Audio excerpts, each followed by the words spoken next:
चेतावनी दे रहा है, किनको दे रहा है? अपने लोगों को चेतावनी दे रहा है। क्यों चेतावनी दे रहा है? क्योंकि जब इनके जीवन में दिक्कत आ रही है, जब परेशानी आ रही है, जब तो प्रभु को याद कर रहे हैं, जब परमेश्वर ने दिक्कत से उनको दूर कर दिया है, गुलामी से उनको बाहर निकाल लिया है और वो परमेश्वर को भूल गए, वो बोल रहे हैं भाई तेरा तुम हमको प्रेम करता नहीं है। परमेश्वर बोल रहा है भाई मैं तुमको प्रेम करता हूँ। बोले भाई किस बात में तुम मुझको प्रेम करते हो? और परमेश्वर हमें बता रहे कि भी मैंने तुम पर अनुग्रह किया है, मैंने याकूब को चुना, मैंने एसाव को नहीं चुना। याकूब को चुनकर मैंने क्या बना दिया? इजराइल। क्या बना दिया मैंने?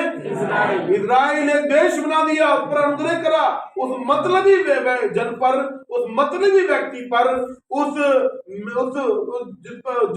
जो किसी को कोई उसको पसंद नहीं करता था, ऐसे व्यक्ति पर मैंने अनुग्रह किया। उसी प्रकार मैंने तुम पर भी अनुग्रह करा। तुम मेरे लोग हो, तुम पर मैंने अनुग्रह किया है, मैं तुमको प्रेम करता हूं, मैंने तुम पर अनुग्रह करा है। लेकिन तुम जब भी मेरे पास में आते हो, जब भी मेरे सम्मुख आते हो, आप पवित्र भेंट चढ़ाते हो मेरे सम्मुख, अशुद्ध भेंट को चढ़ाते हो तुम मेरे सम्मुख। अशुद्ध भेंट को, लंगड़ी भेंट को लेकर आ रहे हो, काणी भेंट को लेकर आ रहे हो, जो मरने पर है, ऐसी भेंट को तुम मेरे पास में लेकर आ रहे हो। और तुम मेरी वेदी को, मेरी जो पवित्र जगह है, तुम उसको अपवित्र बना रहे हो, अशुद्ध बना रहे हो, अशुद्ध भेंटों को चढ़ा रहे हो तुम मेरे सम्मुख। और ये मुझे कतई बर्दाश्त नहीं, मैं इस चीज को कोई बर्दाश्त नहीं करता हूं मैं, और मैं इन बातों से अप्रसन्न हूं। परमेश्वर वहां पे बोल रहा है कि मैं इन बातों से कदापि प्रसन्न नहीं हूं। जैसी भेंट तुम मेरे सम्मुख चढ़ा रहे हो, ये बात हमारे लिए भी है कि हम कैसी भेंट, कैसी आराधना हम उसकी कर रहे हैं। अभी जैसे हम यहां बैठे, का हमारा ध्यान कहां है? हमारा ध्यान किधर है?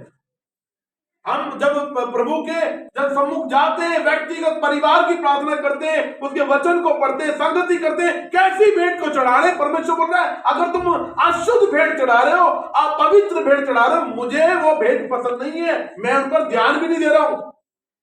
और परमेश्वर फिर वहां पर क्या बोल रहा है? परमेश्वर को डांट रहा है। क्या कर रहा है? परमेश्वर डांट रहा है। दूसरे अध्याय में परमेश्वर को डांट रहा है, बोल रहा है जिसको तुम आशीष समझते हो अपने जीवन में, दूसरे 1:4 में दूसरे अध्याय के बोला जिसको तुम आशीष समझते हो, जो भी तुम्हारे जीवन में आशीष के रूप में जो तुम समझते हो, उसको मैं श्रापित कर दूंगा। वो श्राप में बदल जाएगी तुम्हारी आशीष, तुम्हारी आशीष को मैं छीन लूंगा।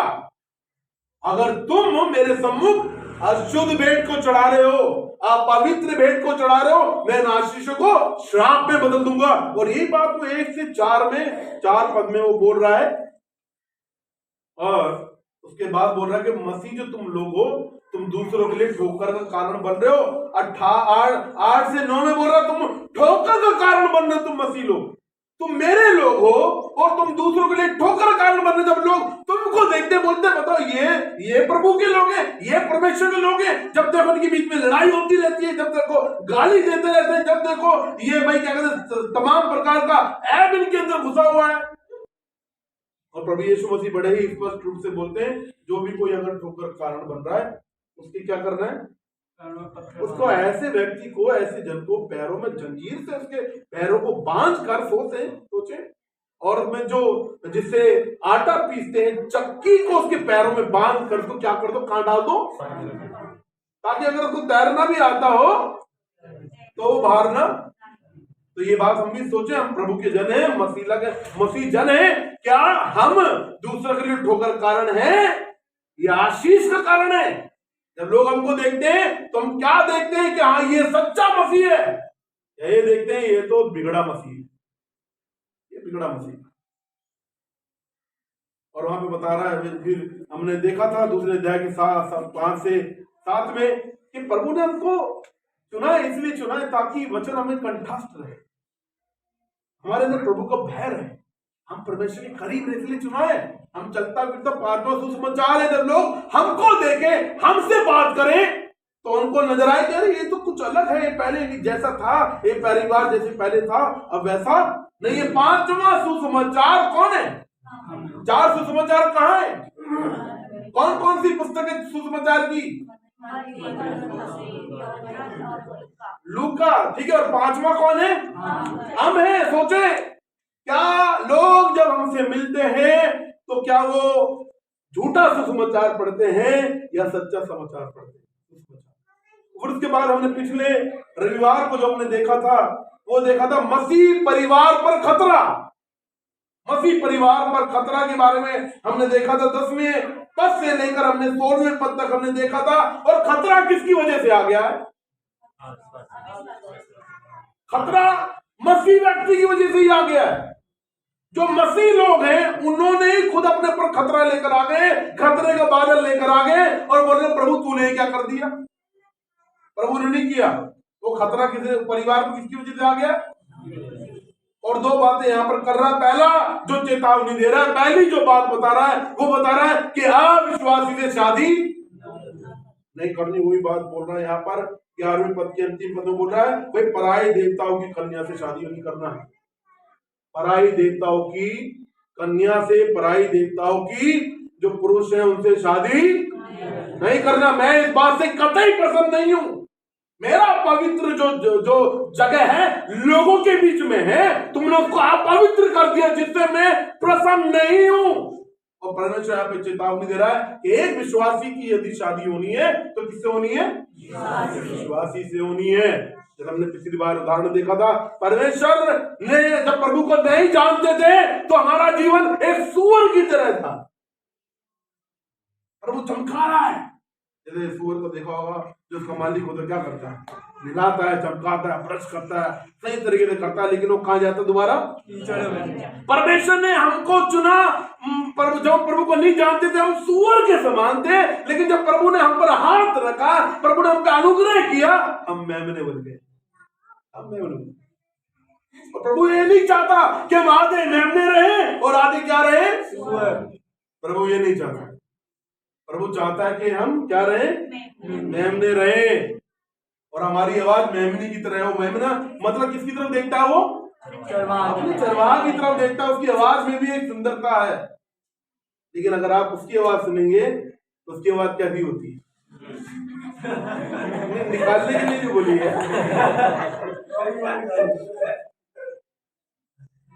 एक और उदाहरण हमने देखा था इसमें कि भी पर में हम प्रभु को नहीं जानते थे तो हम गोबर के समान थे, लेकिन प्रभु ने हाथ रखा और हम शहद, क्या बन गए? तुम शहद। और गोबर और शहद का संगम नहीं हो सकता। शहद और शहद का संगम होता है और गोबर का संगम होता है। अगर गोबर और शहद का संगम हो जाए तो भैया वो क्या होगा?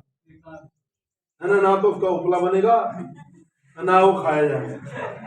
और प्रभु ने देखो यहाँ पर ये बड़ी, अगर पिछली बार मैंने नहीं पढ़ा था, मेरे साथ पहला कुरिन्थियों निकाले, इसको लेकर प्रभु वहां पर हमारी योग्यता के बारे में बता रहे थे।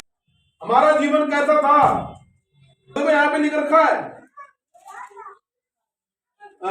पहला अध्याय और यहाँ पे लिखा परमेश्वर ने जगत के मूर्खों को चुन लिया ताकि ज्ञान वालों को क्या करे? लज्जित करे। हम क्या है? हमारी क्वालिटी हम क्या है?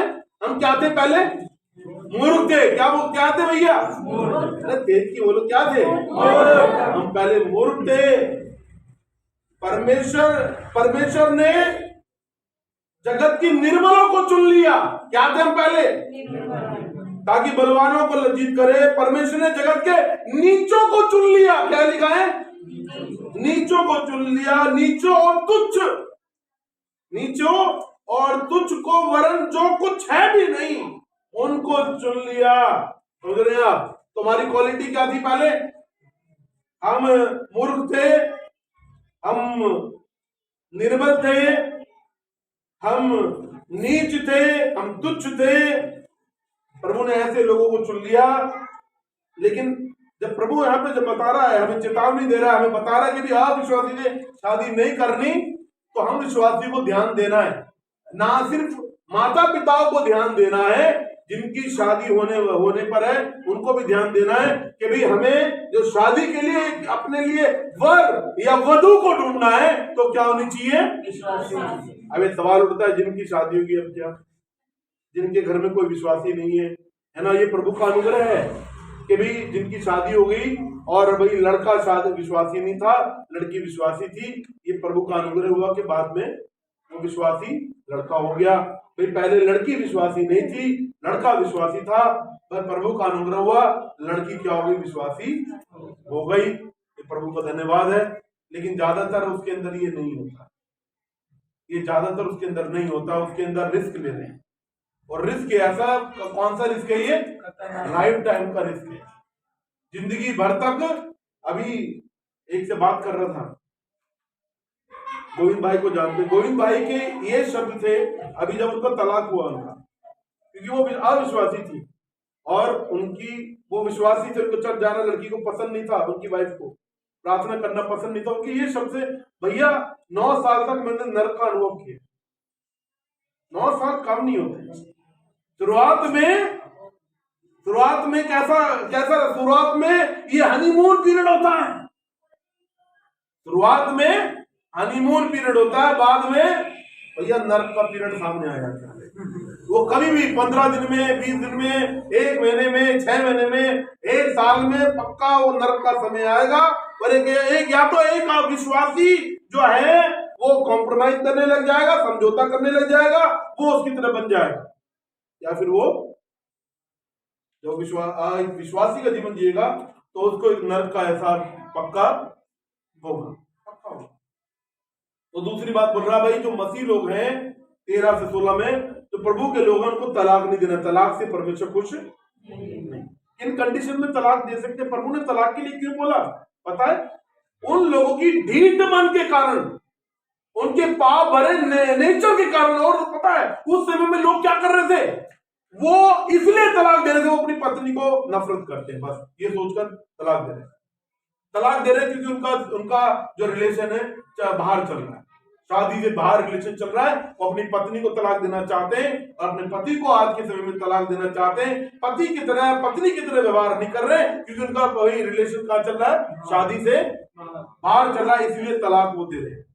और यहाँ पर 2 तरीके से तलाक दे सकते हैं। बाइबल जब उनके मन की दृढ़ता के कारण जब बोल रहे तो 2 बातें हैं जो तलाक देने के कारण, जब पति या पत्नी व्यभिचार कर रहे हैं, कर रहे हैं, किसी और से रिश्ता हुआ, किसी और से भी उनका रिलेशन है, उस कंडीशन में एक पति या पत्नी तलाक दे सकते हैं। दूसरा, अगर एक पति या पत्नी विश्वासी नहीं है और अगर वो छोड़ के जाना चाहती है, छोड़कर जाना चाहता है, आप कोशिश कर रहे हो छोड़ के ना जाए, लेकिन वो जाना ही चाहता है, ऐसी कंडीशन में बता रखा है तो उसको जाने। ये 2 कंडीशन और परमेश्वर चेतावनी दे रहा है, बता रहा है तुमने खतरा अपने पर खुद लेकर आ, या तो कोई खतरे के बादल के अंदर अभी भरा पड़ा है, अभी खतरा सिर्फ मंडरा रहा है, खतरे ने परिवार को घेरा नहीं है, हो सकता है वो खतरा आ चुका है ना, हमें नहीं पता। इसलिए भैया अपने आप को, अपने परिवार को, अपने बच्चों को बचाएं, वो शिक्षा दें अभी से, ताकि उनके मन के अंदर ये बैठे कि अगर मुझे शादी करनी है तो एक विश्वासी से करनी। हमारे अरमान भाई मुस्कुरा रहे, तो शादी किससे करनी है? और देखो यहाँ पर सोचो, ऐसा इसमें मलाकी में ऐसा लग रहा है कि भी सब कुछ बेकार चल रहा है, उसमें प्रभु के लोग भी हैं, वे सारी बातों को देखकर वो दुखी भी हैं। और यहाँ पर 17 से 17वां पद में वहां पर बोल रहे कि पर लग रहा है परमेश्वर को भाई बुरा पसंद है, परमेश्वर बुरे से खुश हो रहा है, लेकिन परमेश्वर वहां पर एक आशा की किरण एक यहाँ पे लेकर आ रहे हैं। तीसरे अध्याय में जो 1 से 5 है, सोचो अगर मैं बोलूं, सोचिए ध्यान दीजिए, अगर मैं बोलूं कि भाई कुमार भैया आने वाले 500 साल बाद तुम्हारी जो पीढ़ी होगी वो बहुत अमीर होगी, दुनिया के सबसे अमीर होंगे, राजा आपके परिवार के अंदर पैदा होंगे, तो कुमार भाई के मन में क्या होगा, क्या आएगा? नहीं लालच थोड़ी, पहले आएगा 500 साल किसने देखे हैं भाई? अभी तो मेरी कंडीशन लगे है ना, 500 साल की बात कर रहे हैं। और यहां पर जो है ना, जहां पर अगर देखें इस तीसरे अध्याय में परमेश्वर यहां पर यीशु मसीह की बात कर रहे हैं। ये यहां पर यूहन्ना 32 में देने वाले की बात हो रही है, एक विश्वासी को कैसा परमेश्वर ने कर दिया है, इसकी बात हो रही है। और चौथी जो बात हो रही है वो एक नामधारी मसीह कैसा होता है उसकी बात हो रही है। पहली जो इस खंड के अंदर देखेंगे वो यहाँ पर 500 साल बाद क्या होने वाला है उनको बता रहे हैं कि यहाँ पे परमेश्वर एक अद्भुत काम करने वाले हैं और उनको नहीं पता समय कब है। ये आज हमको पता चलता है कि भाई वो मलाकी की पुस्तक लिखने के 500 साल बाद यीशु मसीह का जन्म हुआ है, लेकिन 500 साल पहले यीशु मसीह का जिक्र है यहाँ पर। और देखो यहाँ पे क्या लिखा है, तीसरे अध्याय के पहले पद में पढ़े। देखो मैं अपने दूत को भेजता हूँ और वे मार्ग को मेरे आगे सुधारेगा। ठीक है, यहाँ पे क्या लिख रखा है, मैं अपने दूत को भेजता हूँ। ये दूत कौन है? ये दूत कौन है? देखो मैं अपने दूत को भेजता हूं और वे मार्ग को मेरे आगे सुधारेगा। ये दूत कौन है? कौन है ये? नहीं, प्रभु यीशु मसीह नहीं है। यूहन्ना बपतिस्मा देने वाला कौन है? यूहन्ना बपतिस्मा देने वाला, उसका देखिए मरकुस का पहला अध्याय पहला पद जल्दी से पढ़े, जल्दी से, कौन निकाल के पढ़ेगा? समाचार का आरंभ जैसा यशायाह भविष्यवक्ता की पुस्तक में लिखा है, देखो मैंने अपने दूत को तेरे आगे भेजता हूँ जो तेरे लिए मार्ग सुधारेगा। ठीक है, ये कौन है? ये यूहन्ना बपतिस्मा देने वाला। किसका जिक्र हो रहा है? देखिए ये जो यूहन्ना है शरीर में जन्म नहीं हुआ है।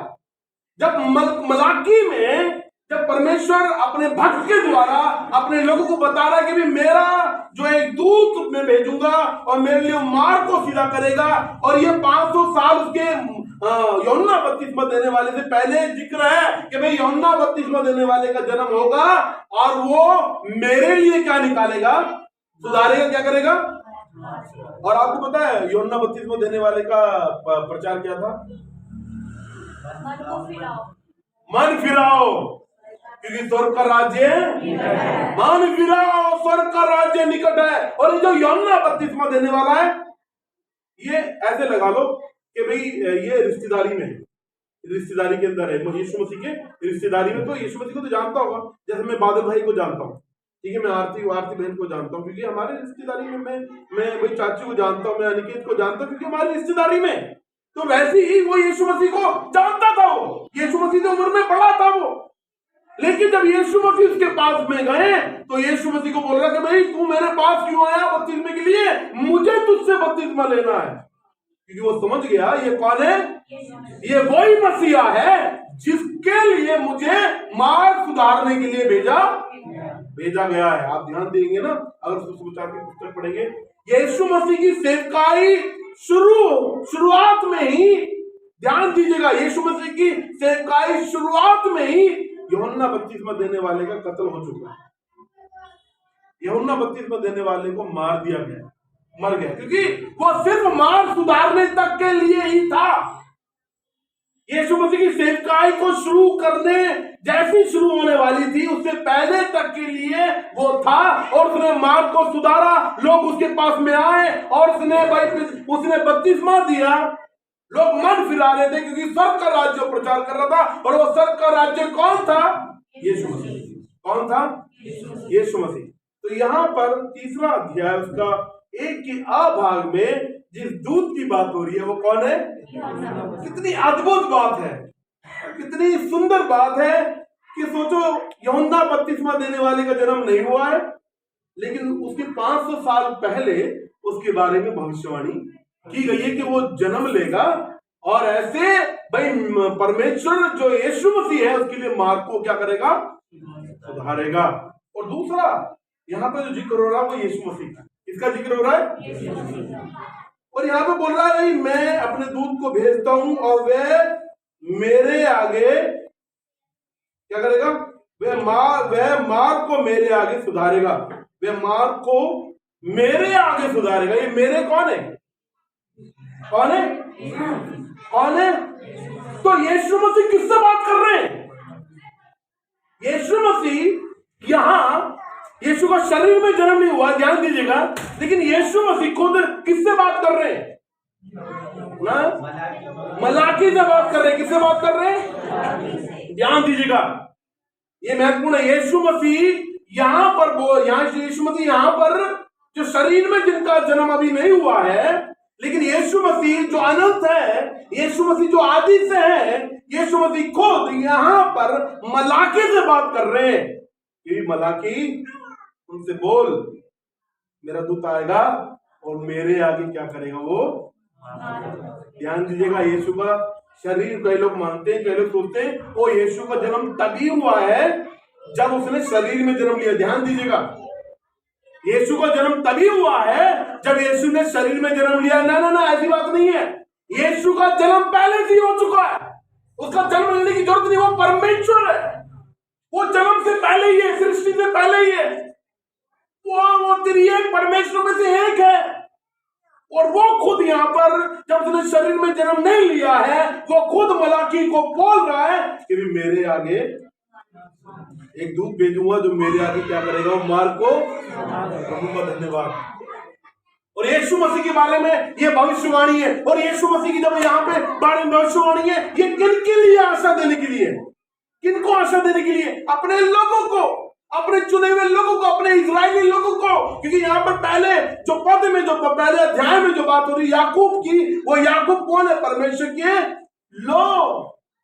और आज के समय में 2023 में परमेश्वर के लोग क्या इजरायली लोग हैं? जो चुने हुए नहीं है, क्या वो लोग हैं इजरायली? क्योंकि इजरायली देश है नहीं है, इजरायली देश है नहीं है। इजराइल में जो परमेश्वर के चुने हुए लोग नहीं है, क्या वो परमेश्वर के लोग हैं? जिनको नहीं चुना। आज के समय में परमेश्वर के लोग कौन है? कौन है परमेश्वर के लोग पूजा में? कलीसिया। तो आज के समय में इजरायली लोग कौन है? वो जो परमेश्वर के चुने हुए लोग कौन है? परमेश्वर की चुनी हुई कलीसिया। और परमेश्वर यहां पर, यीशु मसीह यहां पर अपनी कलीसिया को आशा दे रहे हैं। और मैं आ रहा हूं, अपने लोगों को चुन रहा हूं। जो इजरायली में जिनको मैंने चुन रखा, मैं उनको चुन रहा हूं, जो सचमुच के इजरायली हैं। लेकिन मैं एक अलग जाति बना रहा हूं। वो जाति कौन है? कलीसिया। मैं अपना एक अलग देश बना रहा हूं। वो देश कौन है? कलीसिया। और जो कलीसिया जो बनेगी, वो मेरे सम्मुख जब आएगी, वो अपवित्र भेंट को नहीं चढ़ाएगी। तो कलीसिया जब जब जब क्योंकि जब यीशु मसीह, कलीसिया कब स्थापित हुई है? यीशु मसीह के मरने के बाद वो जब जी उठे हैं, जी उठने के बाद वो 40 दिन तक अपने लोगों को जो दिखाई देकर उनको बहुत शिक्षा दी है, उसके बाद पहली कलीसिया की स्थापना हुई है। जब पतरस ने पहला प्रचार किया, उसके बाद कलीसिया, पहली कलीसिया स्थापित हुई। और यीशु मसीह के बारे में जिक्र किया, मुझे बहुत उत्साहित करता है कि प्रभु यीशु आपके बारे में पहले से बता रखा है। पुराना नियम, इसलिए पिछली बार मैंने बताया था, हम नए नियम नहीं समझ सकते बिगर पुराने नियम के। पुराने नियम को नहीं समझ सकते बिगर नए नियम के। दोनों एक दूसरे से जुड़े हुए हैं। जैसे हमारे दोनों हाथ जुड़े हुए हैं, वैसे ही पुराना नियम और नया नियम दोनों आपस में क्या हुए? जुड़े हुए हैं। किसी को हल्का नहीं ले सकते। क्या अभी नए नियम पर ज्यादा, हमें नए नियम को ज्यादा पढ़ना है और पुराने नियम को नहीं पढ़ना है, ऐसा नहीं है। दोनों बराबर है। क्योंकि यहाँ पर पुराने नियम में जिक्र हो रहा है कि यीशु मसीह आने वाले हैं। क्या जिक्र हो रहा है? यही तो बात है, यही तो बात है। मैं अपनी दूत को भेजता हूं और मेरे आगे क्या करेगा? वो मार्ग पर निकालेगा। और वह प्रभु जिसे तुम ढूंढते हो, वह अचानक मंदिर में आ जाएगा। और वो देखेंगे, बाइबल में देखेंगे, यीशु मसीह मंदिर में जाकर सीधा उन्होंने प्रचार किया। और लोग एकदम अद्भुत हो गए, आश्चर्य हो गया, कैसा प्रचार है? तो हमने सुना नहीं, ये कैसा प्रचार यहाँ पर कर रहे हैं।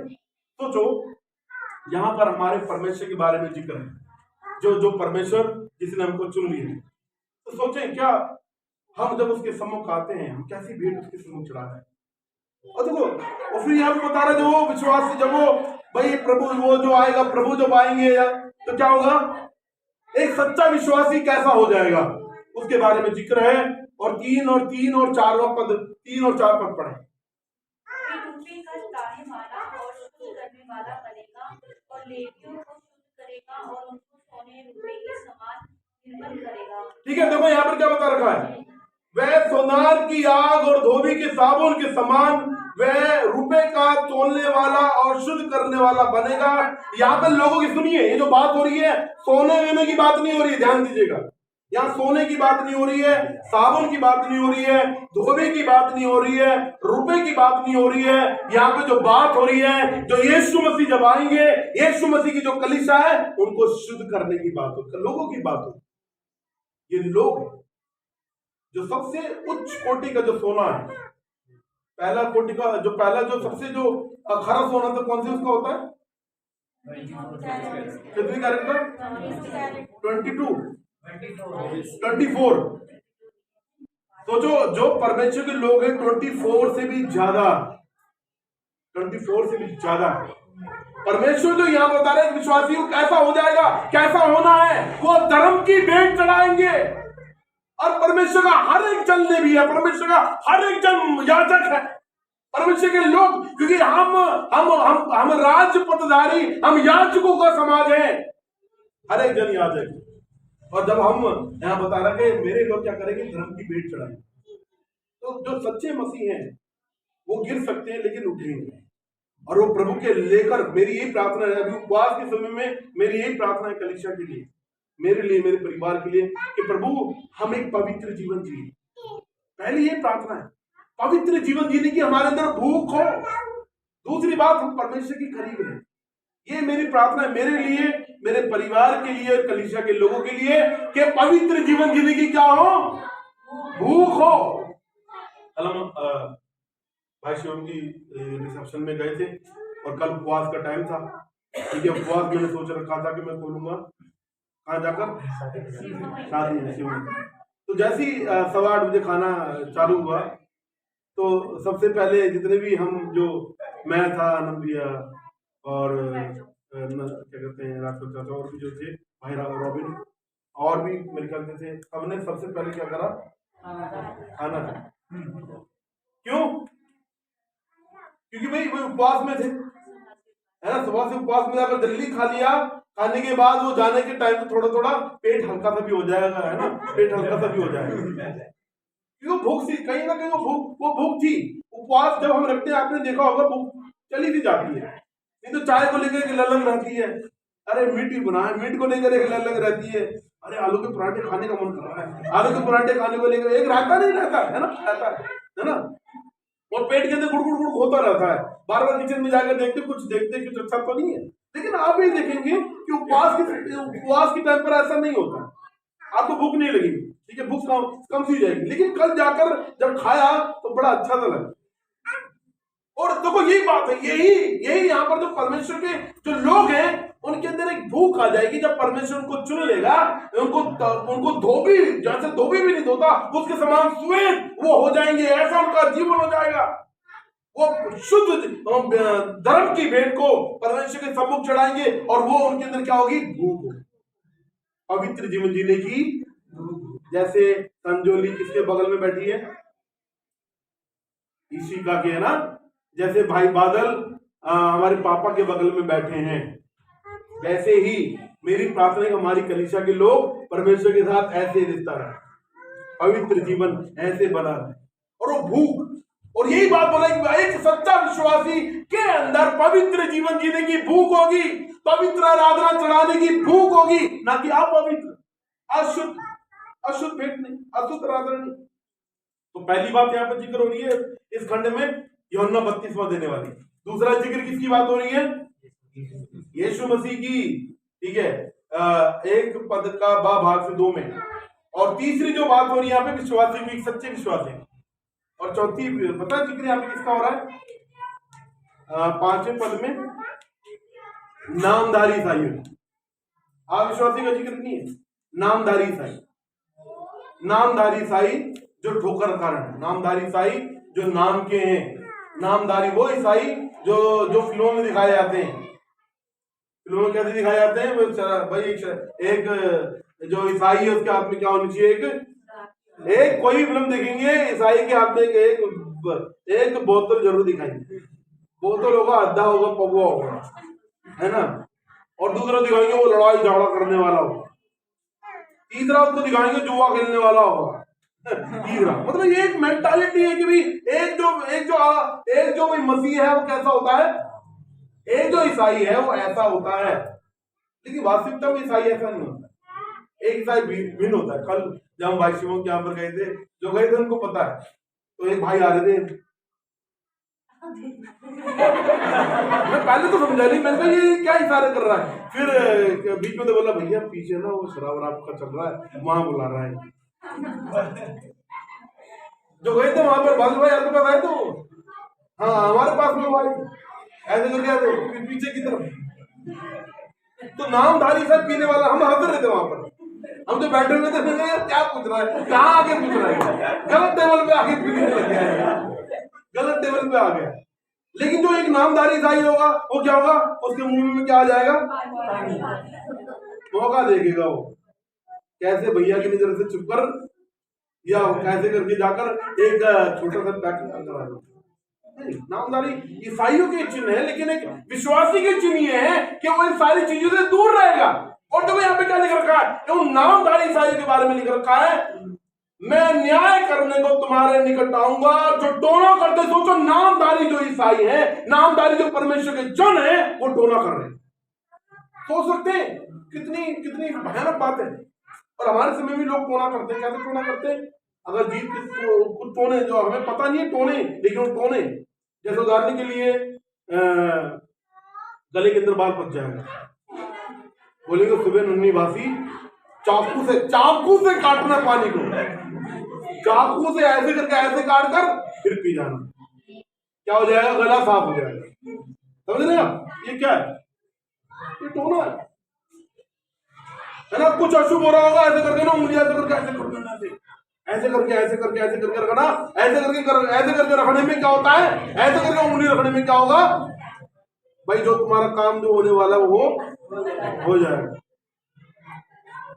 तो जो मतलब ऐसी पता नहीं कितनी सारी बातें हैं जिस पर हम एक मसीह व्यक्ति अभी भी विश्वास करता है।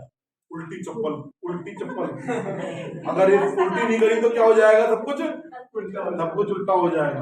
अरे दूध गिर गया, इसका कुछ क्या होने वाला है, बुरा होने वाला, कहाँ टूट गया देखियो।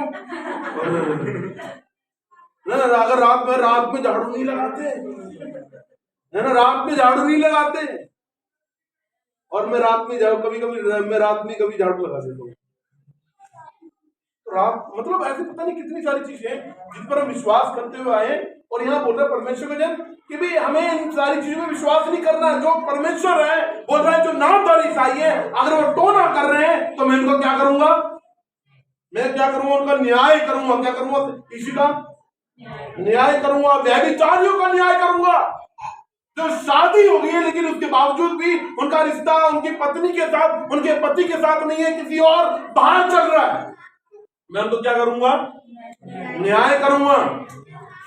जो शादीशुदा नहीं है भाई, वो क्या कहते हैं, व्यभिचार कर रहे हैं, छुप छुप के व्यभिचार कर रहे हैं, मैं उनको क्या करूंगा, न्याय करूंगा। और ये नर्मदा में नहीं बोल रहा, प्यार से बोला मैं उनका न्याय करूंगा, ये वाला शब्द नहीं है, ये कठोर शब्द है।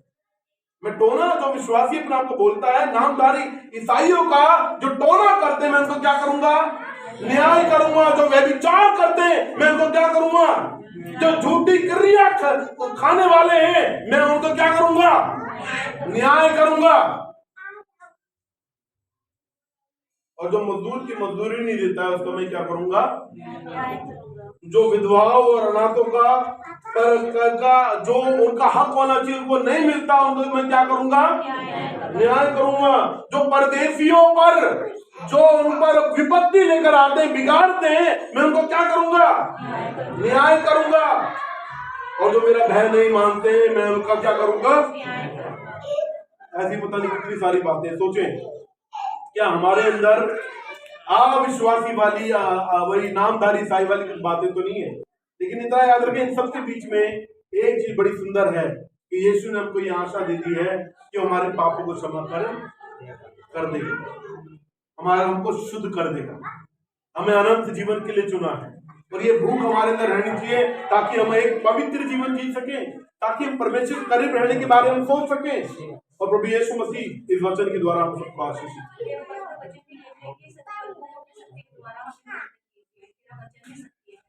उसका वचन ही सत्य है। और यीशु मसीह बोलते कि मैं ही सत्य हूं, मैं ही सत्य हूं। और वो सत्य है। वो सत्य के बारे में यहाँ पर जिक्र है 500 साल पहले। प्रभु का धन्यवाद। और सत्य को सोचो, 500 और 2 कौन सा चल रहा है? 2022 चल रहा है। 500 और 2000 कितना हो गया? 2500 साल बाद।